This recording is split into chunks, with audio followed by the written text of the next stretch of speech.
Recibir una vez más a Walter Berry, subsecretario del Ministerio de Industria y Energía. Gracias por acompañarnos. Un gusto recibirlo. Gracias a ti y bueno, un gusto estar nuevamente en este programa. Es un gusto realmente. Bueno, vamos a estar hablando de algunos temas de actualidad y claro que vamos a comenzar hablando del precio del combustible. Finalmente se anunció ayer que no va a haber una suba en los combustibles, no así con el precio del supergas. ¿Qué perspectivas hay a futuro? ¿Qué es lo que va a pasar? Obviamente que es difícil decirlo de acuerdo al sistema que manejamos. Bueno, las perspectivas son, tú lo has dicho, son difíciles de prever en un mercado muy volátil, donde el mundo, no solamente por la guerra de Ucrania, sino también por la salida de la pandemia primero, después la guerra de Ucrania, el invierno europeo creo que también incide, ha generado una inestabilidad muy grande en el precio de los combustibles refinados y en el precio del petróleo en definitiva. Eso ha hecho que el precio del combustible en Uruguay se ha oscilado durante más de un año. La novedad es que el nuevo sistema de fijación de precios obliga a que esos ajustes se hagan todos los meses. Entonces nos estamos acostumbrando a manejar, cuando está llegando el fin de mes, cuánto va a estar el PPI, la nafta va a subir o va a bajar o se va a mantener. Lo que hemos hecho desde el gobierno es tratar de aumentar siempre por debajo del PPI cuando hemos tenido que aumentar y la mayoría de las veces tratar de soportar esa diferencia que durante este mes no vamos a cobrar, haciéndola recaer en la salud de las finanzas de ANCAP. Básicamente lo que hemos hecho en este ajuste, digamos. En lugar de ajustar, mantuvimos los 2 pesos y pico y 1 peso y pico en los respectivos combustibles que habría que haber subido, lo va a poner ANCAP, digamos así, y no va a salir del bolsillo de los uruguayos. ¿Y con el gas pasó que no se subió lo que se debería? Con el gas pasa, sin duda que sí, lo que tú dices es así. Con el gas ocurre algo diferente. El gas, hemos decidido durante todo el año que ha transcurrido no aumentar el precio del supergas. Si tú miras las gráficas, los combustibles líquidos subieron y bajaron durante todo el año. En el gas no se subió nunca. Se mantuvo estable el precio del congelado, el precio del supergas. Bueno, parecía razonable que al llegar enero no sigamos aumentando esa brecha que ya tiene, que ya existe, que ya venía de antes y que es lo que todos denominamos un subsidio. En realidad es un subsidio, pero es un subsidio al producto, no es un subsidio direccionado. No estamos subsidiando el producto para aquellas personas que no lo puedan pagar y se lo estamos dejando a menor precio, como lo estamos haciendo ahora, por ejemplo, con la misma garrafa, con los beneficiarios de las tarjetas MIDES y de asignaciones familiares. Lo que se hace, lo que viene históricamente es vender por debajo del precio, lo cual le cuesta a ANCAP unos cuantos millones de dólares por año. Este año que pasó costó 88 millones de dólares, más o menos, de dejar de cobrar por no cobrar al precio que deberíamos vender el kilo de gas. Lo que ocurrió aquí es un ajuste porque, bueno, pasó un año sin ajustarse, era necesario hacer ese ajuste. Seguimos muy por debajo del precio real del producto, por lo tanto el subsidio sigue existiendo al producto. Después está el subsidio que está buscado y querido, que es el subsidio a los hogares beneficiarios del MIDE, que está en más de 140.000 garrafas, si no me falla la memoria. Sí, que se va a mantener eso. Eso se va a mantener por 6 meses más, seguramente antes que se venza lo vamos a seguir ajustando. Es un plan piloto a pedido del MIDES, que lo que busca es precisamente comenzar a direccionar los subsidios a aquellos hogares que lo necesitan. Lo mismo ocurre con la tarifa social, el bono social de la tarifa eléctrica, que busca reconvertir un subsidio genérico que había al consumo y no a los hogares que más lo necesitaban, que si quiere podemos hablar de eso también, pero estamos hablando de combustibles. Sí, en realidad el ministro Paganini pidió como sinceridad para justamente poder de alguna forma direccionar hacia el lugar que ellos consideran, bueno, que considera el ministerio, ¿no? Yo creo que el Estado tiene la obligación de asumir la protección de aquellas personas que lo necesitan realmente. Entonces, cuando usted direcciona un subsidio focalizado, es el camino correcto. Cuando usted lo hace en forma genérica, usted le está dando ese subsidio a personas que no lo necesitan. En la tarifa, en la TCB famosa de UTE, por cambiar de ejemplo, del de la garrafa, lo que había era un subsidio al consumo. Si usted consumía por debajo de una determinada cantidad de kilowatt, entraba dentro de esa tarifa TCB. Si consumía por encima, no. ¿Qué ocurría? Que había muchas familias que necesitaban ese subsidio porque realmente les resulta cara la energía por diferentes motivos y sin embargo quedaban afuera, porque se pasaban de ese consumo. Y muchas veces el pasarse de ese consumo es porque el núcleo familiar es muy grande. Entonces, la razón de eso fue dada por este nuevo bono social, que si lo miramos tiene 45.000 beneficiarios más que lo que tenía la TCB. Es decir, ya hoy 45.000 hogares que realmente necesitaban tener un beneficio se han acogido a ese nuevo bono social, lo cual es muy bueno porque demuestra que el direccionamiento de los subsidios es necesario y que no necesariamente estaban todos incluidos por más que se diera el subsidio anterior. Subsecretario, las actuales autoridades criticaban la anterior forma de medir el precio de los combustibles porque se tomaban decisiones políticas en base, después de un plazo mayor al que se toma actualmente, y desde la oposición ahora se critica que esas decisiones políticas que tanto criticaban se están realizando hoy en día porque los precios de paridad el análisis de la URSEA marcaba un ascenso y se mantienen producto de decisiones políticas internas al Ministerio de Industria. ¿Qué le responde a eso? Es así. Lo que le respondo es que es una forma de tergiversar la realidad. La fijación de las tarifas es una decisión política porque en definitiva la decisión la toma el Poder Ejecutivo. El Poder Ejecutivo lo integra el Presidente de la República actuando con el Ministro o con el Consejo de Ministros. Por lo tanto, es una decisión de política de Estado, no de política partidaria, estamos hablando. Sí. Siempre fue así. Lo que dijimos que queríamos cambiar era el método de fijación de precios. No la fijación, ¿quién fijaba la tarifa? La fija el Poder Ejecutivo, la fijaba antes, la fija hoy, la va a seguir fijando. Es lo que le corresponde, es su función. Es su obligación además hacerlo, asumir el costo o el halago por la decisión que haya tomado. Lo que ocurría antes era que tú no sabías por qué se fijaba ese precio. Tú sabías que llegaba enero y te fijaban un nuevo precio de combustible que podía durar todo el año si la paramétrica se mantenía de acuerdo a lo que se había calculado. Ahora, si el precio del barril se disparaba, te ajustaban de vuelta en algún momento del año, cosa que ocurrió durante muchos años. ¿Qué ocurrió durante esos años? Como desconocíamos la ciudadanía cómo se fijaba el precio del combustible, ANCAP aprovechó para hacer caja con eso. Entonces recaudó durante 6, 7 años unos 700, 800 millones de dólares por encima de lo que debió cobrar el precio del combustible. Es decir, sacó de los bolsillos de los contribuyentes más de lo que debió haber sacado. Eso es lo que se terminó con este sistema. Yo no digo ni que sea mejor ni peor, es más transparente. Pero ¿se mantiene la transparencia si el análisis dice que tiene que ascender los precios de combustibles y se mantienen? Y te voy a decir, sí, porque esa es la decisión del Poder Ejecutivo. Es una decisión de política, de momento, de oportunidad, de circunstancias.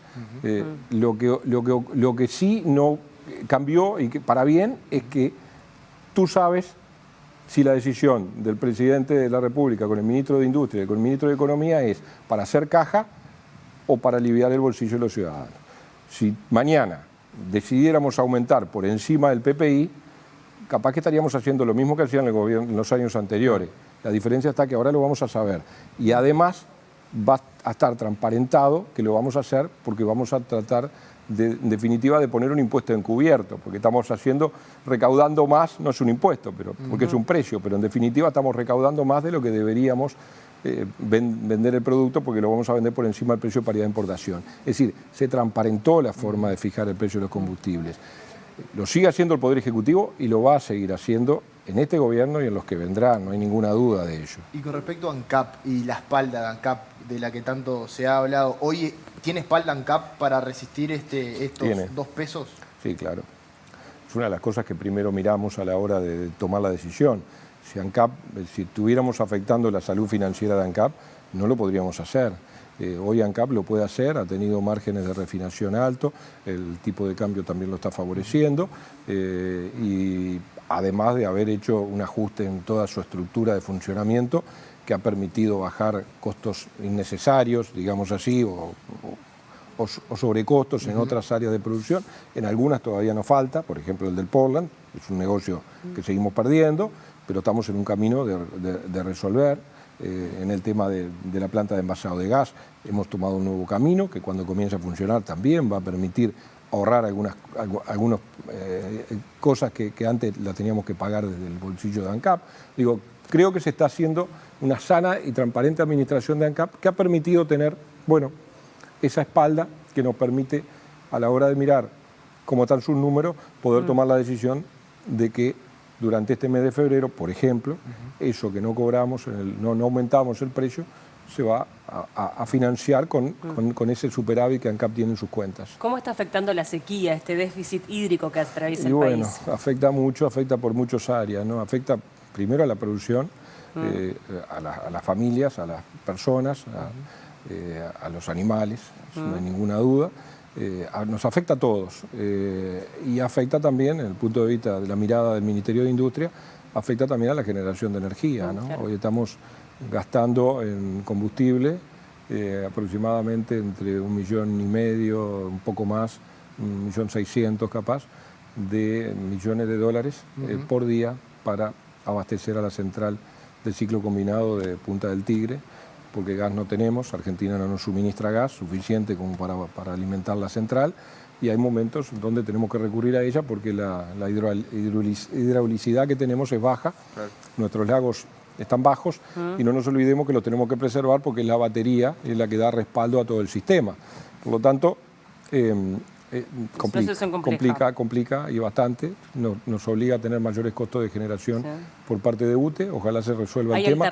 Pero creo que el principal problema y el más grave es el de la producción, ¿no? Es el de la gente, el problema de la producción agropecuaria, hay zonas del país realmente muy afectadas. Ahora hace un ratito el ministro Paganini participó en una reunión en presidencia justamente para tratar de seguir ajustando y tomando medidas. El Ministerio de Industria hemos tomado una batería de medidas que son exhortos a UTE para que baje los costos de la energía, para que haga descuentos a sectores, a grupos de producción importantes, a los regantes, por ejemplo, a los lecheros, a las cámaras frigoríficas, que muchas veces la granja necesita poner esa producción en cámara para poder mantenerla, y eso es a pura energía eléctrica. Exacto. Digo, hay una batería de medidas. ANCAP dona combustible permanentemente y ahora va a aumentar eso al sistema de emergencia para que puedan cumplir con su tarea, al Ministerio de Defensa Nacional. Digo, hay una serie de afectaciones, pero que bueno, son parte de administrar circunstancias complicadas que nos tocan vivir, ¿no? Como el esto de la sequía. ¿Y eso puede ya repercutir a nivel de las tarifas, en fin? No, esperemos que no. Esperemos que no. La salud financiera de UTE es muy buena también. No visualizamos eso. De hecho, si usted mira, si lo hubiéramos visualizado así, tal vez el aumento hubiera sido mayor. No fue así. Estamos en promedio mitad de inflación proyectada, no de inflación pasada.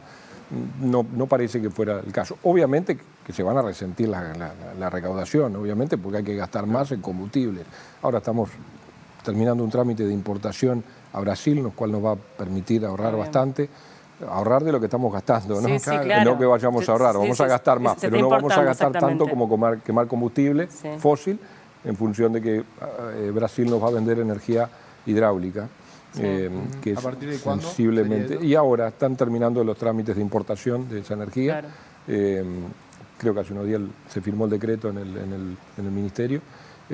Ojalá sea muy pronto ya. No sé, capaz que puede ser hasta hoy. No estoy en esos detalles. Pero eso es un dato importante. Pero sí una decisión que... Eso es un buen dato y además habla muy bien del sistema interconectado que tenemos tanto con Argentina como con Brasil. Ustedes recuerdan que en años... Llegamos a exportar. Exactamente. En años anteriores le exportamos mucho a Argentina y a Brasil a raíz de que ellos tuvieron circunstancias como estas. Y eso habla bien de un sistema interconectado que es bueno, que funciona y funciona muy bien. ¿Esa compra es gobierno-gobierno o se le compra a una empresa privada? No, es entre empresas de energía. Empresa de energía. ¿Y allí qué se hizo? Es un tema país, pero... ¿Licitación o cómo fue el proceso? No, son compras directas. Compra directa. Eso de alguna manera también me imagino que pone en el tapete la necesidad de una renovación energética, que bueno, que es un tema que se plantea a nivel mundial, ¿no? Las energías sustentables. Uruguay tiene el 100% de la generación eléctrica de renovables. El tema es que el respaldo nuestro es térmico y tampoco tenemos más posibilidad de aumentar la capacidad hidráulica. Prácticamente. Entonces, estas circunstancias las vamos a seguir viviendo por más que aumentemos, porque son picos donde, donde se requiere necesariamente prender la térmica para poder generar.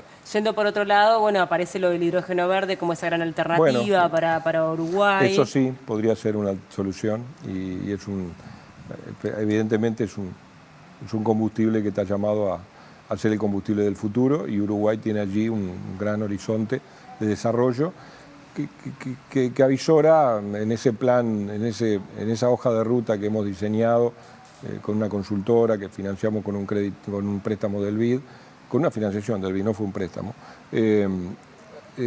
Nos visualizamos un horizonte al 2040, y esas son las cosas buenas de este país, que tiene esa estabilidad institucional que nos permite saber que lo que hoy estamos pensando en el 2040 se va a cumplir en el proceso a lo largo de estos años, aún pasando por varios cambios de gobierno. Y el hidrógeno es una de esas políticas de Estado donde seguramente cada vez más vayamos a hablar de él. Hemos comenzado con un piloto que en el fin del año 24, principio del 25, va a estar operativo seguramente, y vayamos a estar viendo circular algunos vehículos a hidrógeno, seguramente camiones. Creo que es el combustible del futuro, y Uruguay tiene un enorme potencial. Bien. Estuvieron en la comisión permanente del Parlamento la semana pasada, fue por el tema tarifario. ¿Cómo calificaría la citación en primer lugar? ¿Le llamó la atención que lo citaran? No. Yo creo que es parte de la democracia, es parte de esta institucionalidad republicana que tenemos. El Parlamento tiene el derecho, y muchas veces yo diría la obligación, de pedirle cuentas al Poder Ejecutivo, y nosotros tenemos la obligación de rendirle esas cuentas y transparentar lo que hacemos. Obviamente que hay miradas políticas que pueden ser diferentes, y en eso sí vamos a discrepar, pero se trata de eso, de que así funciona el Contralor del Parlamento sobre el Ejecutivo, y vamos a ir las veces que sea necesario. Lo dijimos en sala, lo digo acá públicamente, es lo que corresponde. A mí me gusta además el Parlamento, vengo del Parlamento, por lo tanto voy con muchísimo gusto.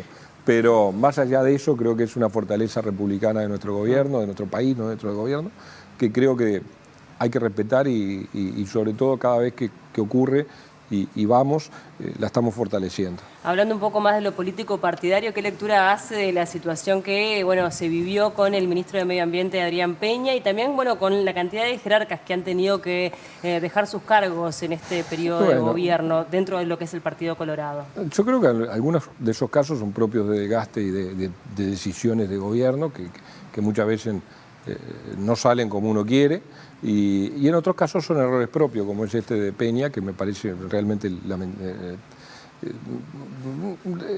triste, porque en definitiva estaba haciendo una muy buena gestión, y creo que tenía mucho por hacer todavía al frente del ministerio, porque no se está yendo porque hizo una cosa mal en el ministerio, al contrario, todos reconocemos lo bien que estaba llevando adelante el ministerio. Cometió un error que seguramente no debió haber cometido y que todos condenamos, y que le costó el cargo, y le costó cortar una gestión que era muy buena, y que lo estábamos viendo, que le estaba poniendo realmente muchas horas, muchas ganas, mucho esfuerzo en que al ministerio, aparte estaba conformando un ministerio desde cero, cosa que realmente hay que valorarlo doble, porque realmente recién la semana pasada se juntaron en un edificio, por ejemplo. Por eso mismo, no alcanzó ni a ir al edificio. Entonces es una pena que realmente por un error que admitió y que reconoció, y que creo que con mucha grandeza también dijo: no puedo seguir ocupando un cargo de designación porque afecto al Poder Ejecutivo, al gobierno, y renunció. Y creo que facilitó las cosas, y hay que dejarla por ahí. Me parece que ya está, vendrá otro ministro, ojalá le vaya muy bien, y es parte de... Pero ¿cómo queda parado el partido luego de esta cantidad de renuncias que se han dado? Son cinco, ¿no? Hay que decirlo. Yo creo que los partidos son demasiado fuertes como para que esto los afecte. Digo, si uno mira para atrás, uno podría pensar... el gobierno del partido que gobernó anteriormente perdió hasta un vicepresidente de la República, cosa que nunca había ocurrido. Y sin embargo, peleó la elección siguiente, y seguramente va a pelear la que viene. Entonces, yo creo que los partidos están por encima de esas cosas.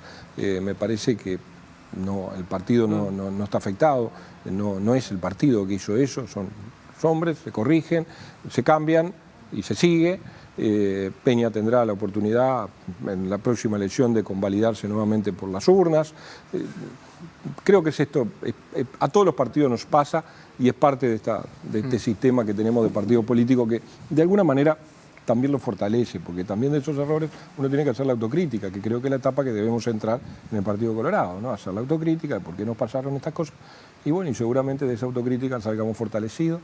Creo sí que el partido necesita un liderazgo mirando más la elección, no porque Sí. no lo tenga, porque sí lo tiene y muy fuerte como es el del doctor Sanguinetti, pero es una persona que realmente él mismo lo ha dicho, yo estoy dando una mano, yo ya cumplí todo lo que podía haber aspirado, ya llegué 2 veces presidente de la República, pero sin embargo está al frente del partido. Creo que lo que nos falta es un liderazgo electoral, político, digamos, mirando la proyección de las instancias que vendrán. Y bueno, ojalá aparezca pronto ese líder que Subsecretario, me la deja picando, le tengo Bueno, que preguntar. no te la dejé picar. Usted es una persona que actualmente está, nos decía fuera de aire que actualmente está en Ballistas, formó parte de Vamos Uruguay, Tú me lo y preguntaste. allí aparece el señor Pedro Bordaberry, que estuvo también presente en el ámbito político en los últimos días, realizando columnas en el diario El País, criticando la decisión de Ciudadanos para con la subsecretaria Carolina H. de Relaciones Exteriores.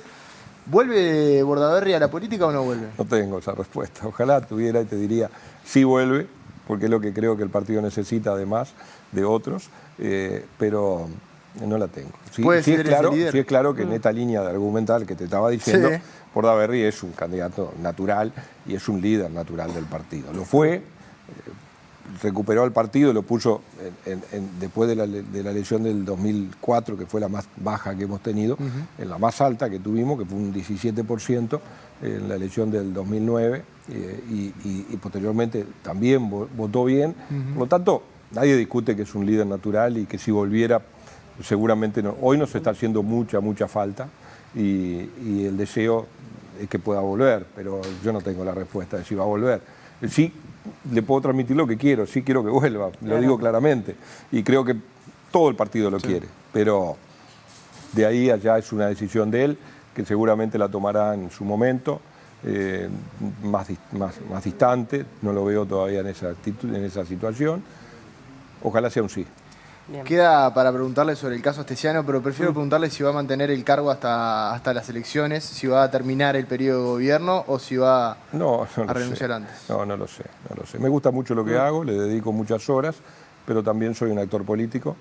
Yo vengo del mundo de la política, me gusta la política, la amo, con mucha pasión la hago y seguramente las contiendas electorales me van a llevar a dedicarle más tiempo a la política que al gobierno, y es allí donde tendré que tomar la decisión de irme del gobierno, porque creo que no sería honesto, además, Claro. si le robo horas al gobierno para dedicarme a la actividad política. Pero todavía no es una decisión tomada. No, Sí. tomada es, Sí. no sé cuándo lo haré. Bien. Tomada es, yo voy a volver al ámbito político, a trabajar por mi partido, por la candidatura que en ese momento tengamos en el sector que integro, pero no sé cuándo sería eso. ¿Tiene candidato en mente? Yo creo que el partido tiene varios candidatos en mente. Sería prematuro poder decir alguno. Recién hablamos de uno, Sí, pero Sí. no es el único. Hay otros que están también pidiendo pista, o por lo menos la van a pedir en breve. Hay otros que han dicho que no, pero que muchos creen que pueden ser un sí. Digo, hay unos cuantos nombres. Creo que el partido puede salir fortalecido en la próxima instancia electoral. Creo que todos los partidos tenemos cierta incertidumbre sobre nuestras candidaturas, porque creo que además es muy prematuro. El problema es que a los uruguayos nos gusta hablar mucho de política y de candidaturas y nos apresuramos siempre. Pero si uno mira, falta bastante todavía. Falta bastante. Muchísimas gracias por estos minutos. Un gusto recibirlo, como Al siempre. contrario, gracias a ustedes y me sentí realmente muy a gusto. Muchas gracias. Bueno.